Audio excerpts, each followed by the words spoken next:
और इस समय पश्चिम बंगाल के हालात जो है ममता बनर्जी ने पाकिस्तान जैसे कर दिया है।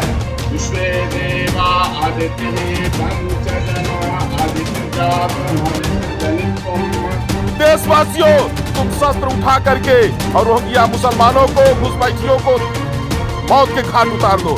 नमस्कार, आप देख रहे हैं वीके न्यूज। मैं हूं आपके साथ उमाकांत उपाध्याय। पश्चिम बंगाल में लगातार टीएमसी के गुंडों की ओर से की जा रही हिंसा को लेकर देश भर में गुस्सा है, क्योंकि बंगाल से बीजेपी कार्यकर्ताओं पर किए जा रहे हमले की जो तस्वीरें सामने आ रही हैं वो रोंगटे खड़े कर देने वाली हैं।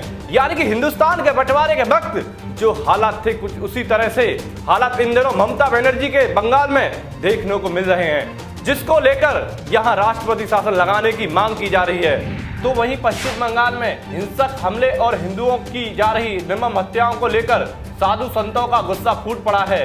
पश्चिम बंगाल में चुनावी हिंसा के विरोध में परमहंस दास लगातार सरकार से मांगे रखने का नया तरीका अपना रहे हैं। उन्होंने मांग की है कि वेस्ट बंगाल में राष्ट्रपति शासन लगाया जाए और हिंसा में पीड़ित लोगों के परिजनों को मुआवजा के साथ एक नौकरी भी दी जाए। अयोध्या में तपस्वी छावनी के महंत परमहंस दास ने पश्चिम बंगाल की हिंसा के विरोध में कल अपने आवास के पास चिता लगाकर पूजन किया और राष्ट्रपति व प्रधानमंत्री से मांग करते हुए आत्मदाह चेतावनी दी है। 24 मई तक राष्ट्रपति शासन लगाया जाए, नहीं तो 25 मई संविधान की रक्षा के लिए आत्मदाह कर लेंगे। महंत परमहंस दास ने बताया कि पश्चिम बंगाल में जिस तरह से चुनाव के बाद हिंसा की जा रही है, लाखों लोगों की हत्या हो रही है, ममता बनर्जी सोची समझी साजिश के तहत अपने कार्यकर्ताओं से करा रही है। चुनाव के पहले भाजपा अध्यक्ष जेपी नड्डा पर हमला किया गया, उसके बाद भाजपा के विदेश मंत्री के काफिले पर हमला किया गया, सुरक्षा के बाद मंत्रियों पर हमला हो रहा है, और तो और आम नागरिकों की स्थिति क्या होगी। इसी तरह से 16 अगस्त 1986 में कोलकाता किलिंग हुई थी। एक बार वही हालात पश्चिम बंगाल में पैदा हो गया है।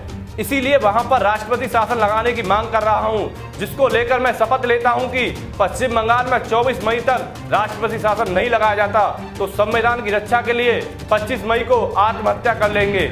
कलकत्ता में एक तरफ से नरसंहार हुआ था जिसका डायरेक्ट एक्शन डे नाम दिया गया था। आज वही हालात वेस्ट बंगाल में है, और अगर इस पर मोदी जी एक्शन नहीं लिए तो फिर जिस तरह से जो है देश का पार्टीशन उस समय हुआ था, वही हालात वेस्ट बंगाल में लोगों ने पैदा कर दिया है।